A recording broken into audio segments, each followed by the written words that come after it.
Matt Rule's first ever fall practice with Nebraska has begun. Let's get into all the storylines that happened throughout the first week. And man, there's a lot of them. We got coaches resigning, we got portal news, we got inside information. It's going to be a blast to talk about. But before we get into it, if you like the content, you want to see pregame, postgame, live streams, we've been doing it all offseason long. Can't wait to do it for you during the season. Please hit the subscribe button. It really helps me out. We're on the road to 500, but without further ado, let's get into the video. And let's just start off with the first news chronologically, and that's Bob Wager resigning from the University of Nebraska. It was a DUI. We later found that out. And really, Matt Rule talked about it at Big Ten Media Days. He said, when you were a coach at the University of Nebraska, whether that's head coach, assistant coach, it doesn't matter. Everything you do is under a microscope. And if you mess up, you're going to have to pay the consequence of it. And that's what Bob Wager did. He understood he messed up and he resigned the next day. I think it's interesting because Matt Rule was asked about him on Monday. And Matt Rule said, yeah, I totally respect Bob for doing that.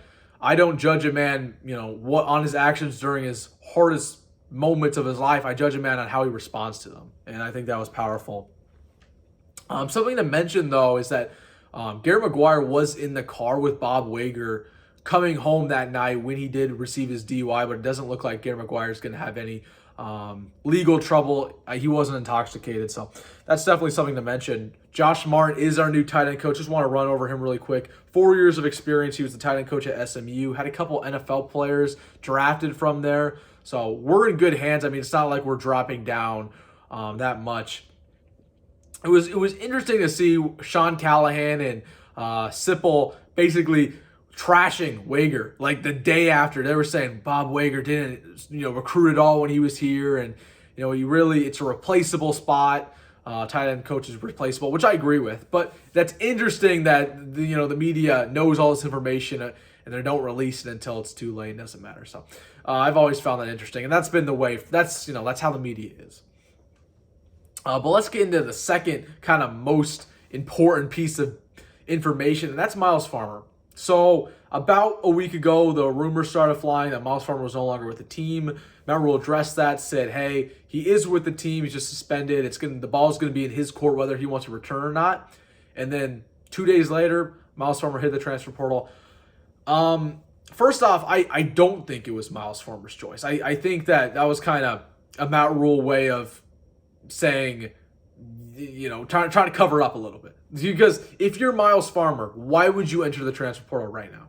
Okay, you've been with Nebraska all your career. You're going into your fifth year. This is an awful time to enter the transfer portal. Nobody's going to pick you up. I truly believe he was forced out because of his actions off the field and him not committing to the new system. So I'm not really super a fan of Matt Rule approaching it the way he did and saying that the ball was in Myles Farmer's court.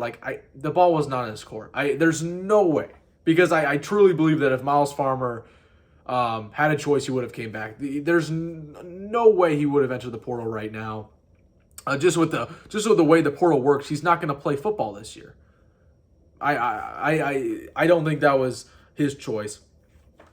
But let's go into how does this impact Nebraska. We learned that Marquez Buford was out. He's not playing in fall ball. I don't expect him to start the year. This safety unit, which I ranked the #1 unit on our team 3 weeks ago, is now instantly one of the worst on our team because you lose our 2 incumbent starters. Here's the ideal scenario. Is you start Omar Brown, who I think is a stud, but we're going to get into some problems with him in a little bit. And then you're going to start Malcolm Hartzog. Malcolm Hartzog, and I know a lot of fans, what are you talking about? He's going to be our second cornerback. But here's the deal, right? He is a better safety than he is a cornerback. His best attributes at the cornerback position are his ball hawk abilities. He would be great at free safety. And that's what he played in high school. He's never going to be a shutdown corner needed in the 3-3-5. That's not his game. We saw it all season long. He got burnt. Rutgers got burnt. Against, Minnesota, played really bad, got burnt. And yeah, he'd make up for it with a pick every now and then. But this is not a shutdown corner. He's never going to be a shutdown corner. I compare him a lot to Trevon Diggs. That's why I really want him at free safety, because you're utilizing his best asset, which is his ball hawk ability. Let him roam over the defense. I really hope they put him at free safety. And then you're going to slide in Tommy Hill at that second cornerback spot, which I think is fine. I think that is all right. So that's hopefully how we address it. I mean, Corey Collier is also in that safety room. You also have Deshaun Singleton, Javier Moore, and a couple guys who just really haven't played in their college career. So something to watch there. That safety room is looking bleak. A couple other guys that he mentioned. Brody Tagaloa got in a car accident. He'll be out the year. He's not even on campus right now. Hopefully he will be back next year, but that's awful news. Jacob Hood has an ankle issue. Not surprising. That's, when guys are that big going into their second, third years of college and it's all bad weight, they do tend to times have calf, ankle issues. So he's out for the foreseeable future. I wasn't expecting him to play anyways this year, so not really a big deal there. And then the last one was Joshua Fleeks being reported to be overweight. He did show up this later the week. They had a scrimmage on Saturday, and he had a couple clips of him playing, so he is back on campus. But I thought that was interesting that they brought in Josh Fleeks. I was against the Josh Fleeks addition because, first off, he has never produced in his college career. They basically brought him in as a culture guy. Like, you're bringing in a super senior who's been with Rule before, and you're kind of set a culture. That's kind of why they brought him in. The fact that you brought in a culture guy and he isn't even playing in fall camp because he's overweight, he didn't care about enough himself. What kind of a culture guy is that? So I thought that was a bad get by Rule from the beginning. This further confirms it, but he is now on campus. He was playing the scrimmage yesterday, so that's good news. Hopefully he can be a contributor because we're going to get into the wide receiver room later, and man, this depth is looking bad. But let's get into some of the inside information, people who are at practice, what the media is saying. And they, Big Ten Network did a little portion on Nebraska that aired on Saturday, so we're going to talk about that a little bit too. So let's get into Jeff Sims. Jeff Sims, man, I keep hearing glowing reviews. He's playing real well. You see him in the triple option. You see him run the football well. He's a natural-born runner, but the turnovers are still there. We're talking about a guy who, going into this year, has the most turnovers of any returning quarterback in college football, period. And this is something I talked about all offseason long. People are banking on Jeff Sims being this all-natural, dual-threat quarterback. I said, hold on, guys. You guys need to understand this dude is a turnover machine. I mean, we're talking worse than Adrian Martinez, worse than Tanner Lee. This guy throws picks more than any other quarterback in the country. That's not going to fix itself overnight. And hopefully, this smoke and all this, good mojo that I'm hearing about Jeff Sims pays off. I don't think it will. I think it's a hard transition to really go from being a really sloppy player to fixing that all in 1 year. But hopefully our system takes advantage of him, his running ability, and kind of minimizes the turnovers. But I've heard a lot of good things from Sims, man. They keep saying how great he's playing. Hopefully that's not just coach talk. So that's something to watch there. And that was my big key, was to kind of just see how Jeff Sims plays in spring ball, fall ball, because our entire season relies on him. If he goes down, we're in for a long year. So we talked about Miles Farmer not being bought in. That's the reason why he entered the portals, because he wasn't really grasping onto the new Matt Rule culture. And that's going to happen when you have a new head coach and you retain seniors who've been with the old coaching staff. That's going to happen. You're going to have players who fail to be bought in. But there were a couple others that were mentioned. Marcus Washington was another one that was mentioned to have, to struggle with Matt Rule and really following his discipline. And that's not really a surprise. He broke his hand. The rumor is that he was kind of messing around with an underclassman. That's how he broke his hand. It's just foolish activity. Matt Rule not very happy with Marcus Washington because Washington is, he's going to be a wide receiver 1 this year or wide receiver 2, and he hasn't taken a leadership role in the wide receiver room. So that's another guy that Matt Rule is not very happy with. Another guy's Anthony Grant. We knew about this going into the spring. Anthony Grant's really struggled. He's really struggled with the new Rule regime. He's not going to classes. And then, you could get away with that under Frost. We've seen that multiple times. Can't get away with that under Rule. He's not coming to practice. He wasn't going to breakfast. This is another reason why I don't think Anthony Grant will be our starter this year. And the last guy is Omar Brown. I hinted at it before. Omar Brown was the last guy to be kind of mentioned as a guy who's really struggled to adapt to Matt Rule, which I found a little more surprising. I mean, this is a guy who's only been with Scott Frost 1 year, and that was last year. And then he was with Northern Iowa, who was one of the more disciplined head coaches in college football. I figured he'd be used to it, but another guy kind of mentioned that has been disciplined a couple times for being late or not doing things that Matt Rule expects of him. So definitely something to watch there from those 4 players. The next storyline is Teddy Prohaska. So coming off of the injury last year, season ending, he got banged up to start fall ball. He was on the bicycle the last couple of days, but Matt Rule says he will be likely ready for the Minnesota game. That's good to mention. Good to know. I mean, that was one of my question marks. I hope that he's healthy by Minnesota. He's our best tackle by far. Man, you gotta hope he's ready to go, but I understand taking it slow. The true freshman wide receiver is going to be a big thing to watch this year. That's our next thing we're going to talk about. The wide receiver depth is slim, very slim. And before we get to the true freshman wide receiver, I really want to mention Xavier Betts, who's been a stud. I mean, you see some of these videos Nebraska football is releasing on Twitter or Instagram, and Xavier Betts is making a play in about every single one of them. He's a freak athlete, and it's showing. Definitely a good move by Matt Rule to bring him back. That was not a move that I was a fan of. I was not a fan of it at the time. I hope I eat some crow after that one. I really do, because he's playing really well in fall ball. We just hope that translates to some games in the fall. But going back to the wide receiver room, I mean, the depth is slim. After your first 4 guys, it's bad. You have a bunch of true freshmen. Jaden Doss is noted to be a guy who's been playing really well so far in fall ball. And that was my guy. I told you guys, if there were 2 guys that were going to play as true freshmen, it was going to be one, either Jaden Doss or 2, Demetrius Bell, the 4-star out of Tennessee. And notice how I didn't say Malachi Coleman. Malachi Coleman hasn't been playing so far in fall ball. He's been off and on. He reported to the staff that he had kind of a leg injury. He tweaked his leg.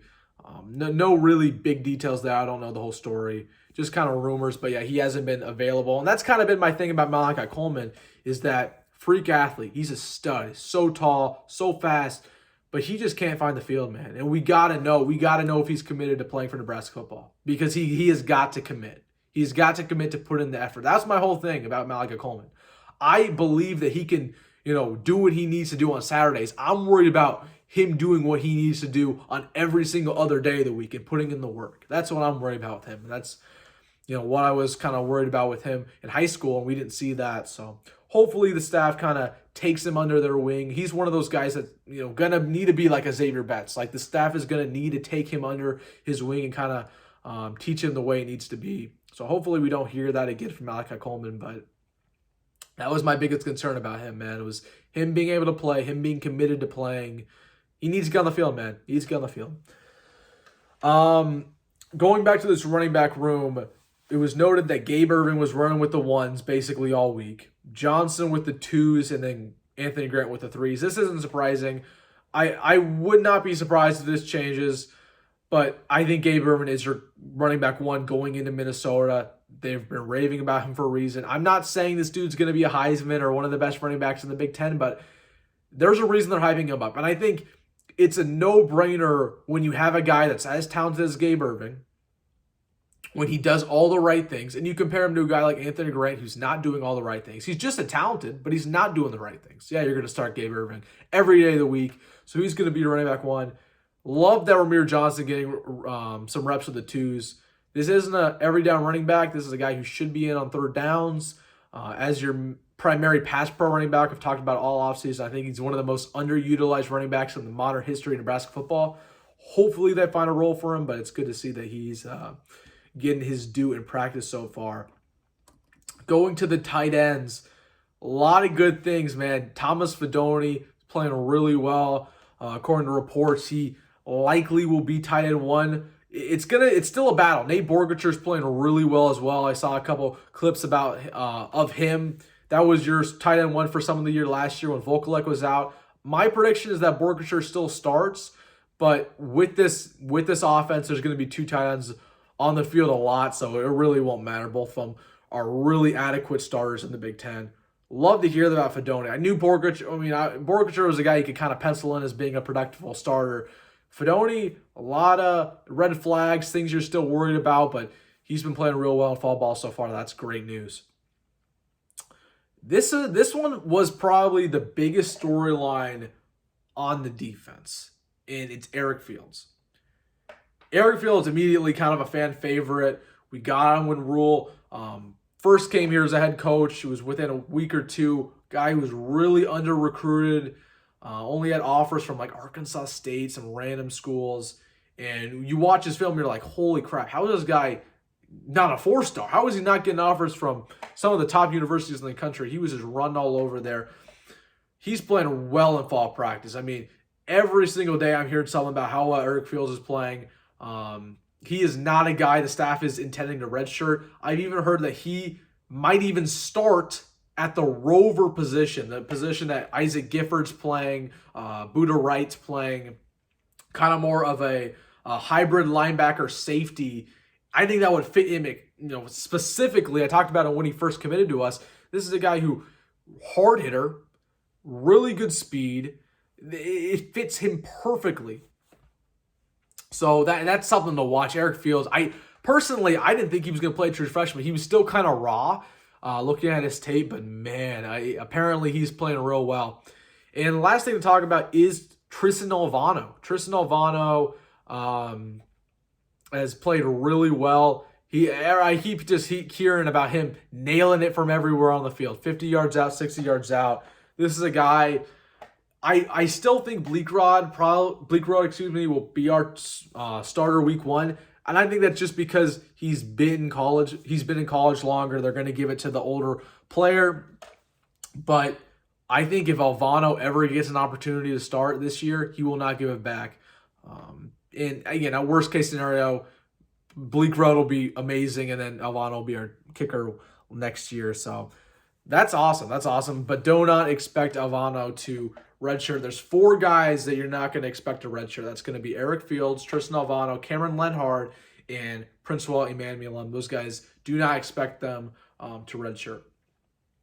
So yeah, that's basically all the nuggets and information from the first week. If you have any else that you wanted to add, let me know in the comments. I'm probably forgetting 1 or 2, but those are some of the inside info. Obviously, you might not see some stuff by beat reporters, but that's kind of what I've heard from inside Nebraska practices. So I just want to kind of mention realignment real quick. So I was in Minnesota for a week, just kind of watching all this realignment going down. I just got back today recording this video.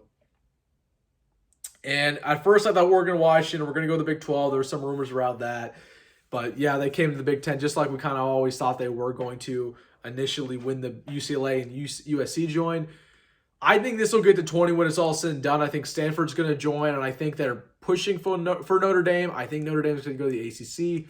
I think they're going to push for North Carolina. I think North Carolina's not going to want to join, and I think they'll probably just settle with Cal. So they're going to have a pod system when it's all said and done. Expect the news to probably be announced within the next 2 weeks, whether they're going to expand to 20 or not. I think they are going to. It'll just be easier for the pod system. It's going to be hard to have a kind of a division system with 18 teams. They're going to have to do the super flex or whatever they did last time. The protected rivalry thing. That was weird. They're going to have to really mess with that again. But I'm personally against realignment. I've talked about it ad nauseum.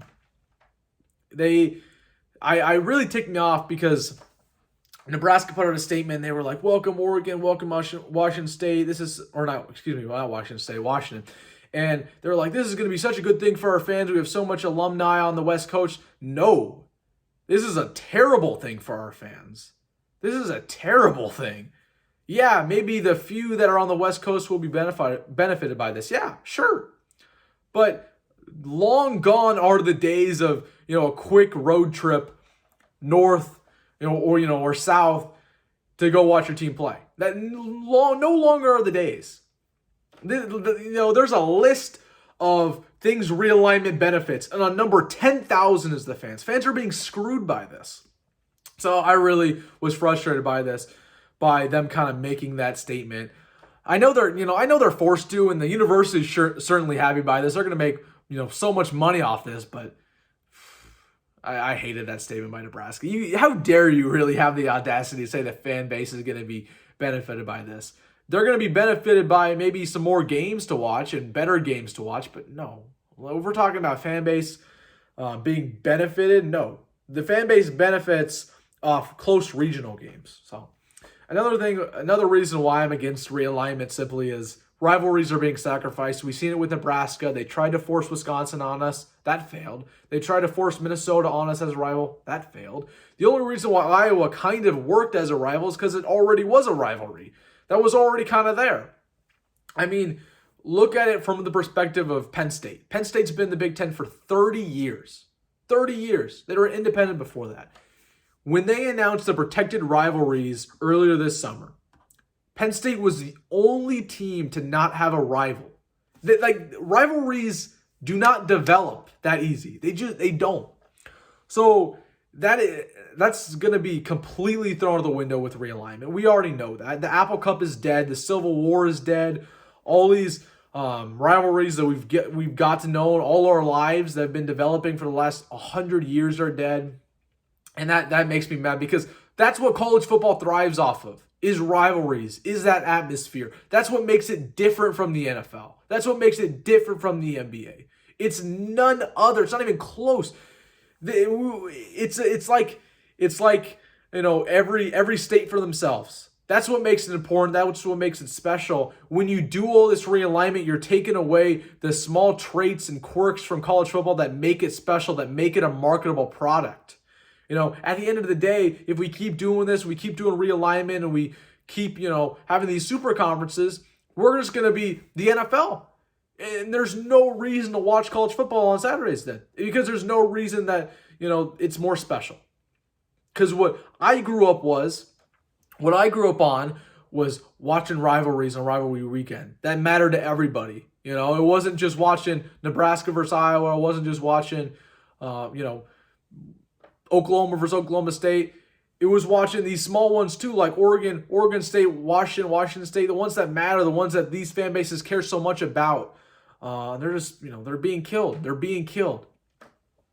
And sure, maybe the Holy War's back together with Utah and BYU, with them joining the Big 12. Sure. One rivalry was saved out of 20 that are now dead. So I hate that. I really hate that. The regional thing really makes me mad. It's just, you're taking away the quirks from college football. And I feel bad for fan bases like Oregon State, like Washington State, because they're screwed. They're not going to the Big 12. They're not going to the Big 10. They're going to have to be relegated to the Mountain West. And that's terrible. That's going to kill the economy of Pullman. That's going to kill the economy in Oregon State.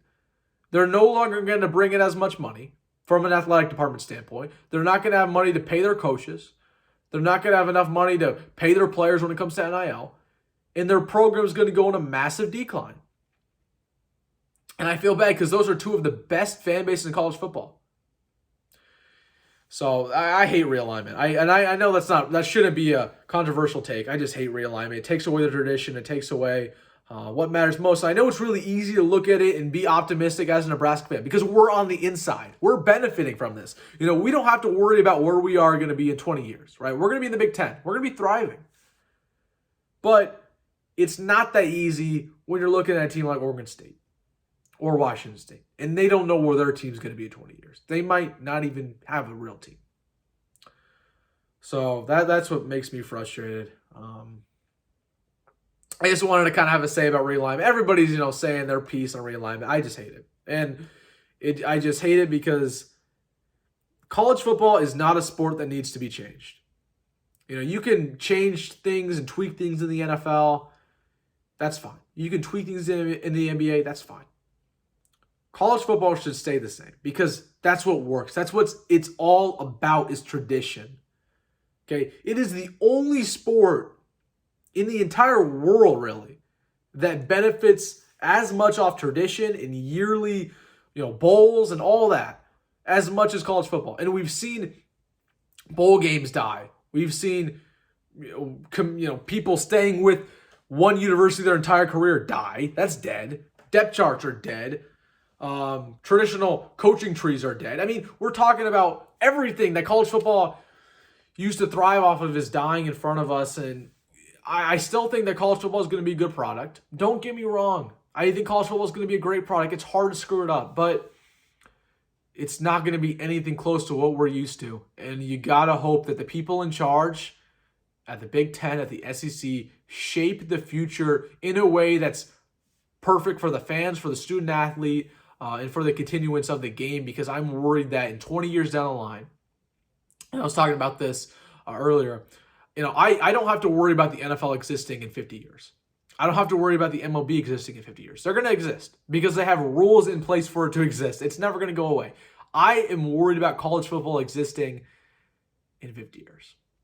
So hopefully the people in charge make the decisions that promote the continuity of college football. So that's what I got to say about it. But what's the positive takeaway? Man, you're going to see a lot of really good games. You're going to see a lot of great games. Oregon, Washington just make this conference better. So I'm looking forward to that aspect of it. So there it is. That's my video talking about fall practice, realignment, everything in between. If you enjoy the video, you have anything else to comment, let me know below. Please hit the like button. It really helps me out, helps more people see it. And like I mentioned at the start of the video, we're going to pregame, we're going to postgame, we're going to have live streams, recruiting updates. We've done it all off season long, and we're just going to ramp it up when it comes to the season. So this is going to be the first place you're going to look for anything Huskers. I can't wait. It's going to be so much fun. But as always, go Big Red, go Bat Rule, and see you in the next one.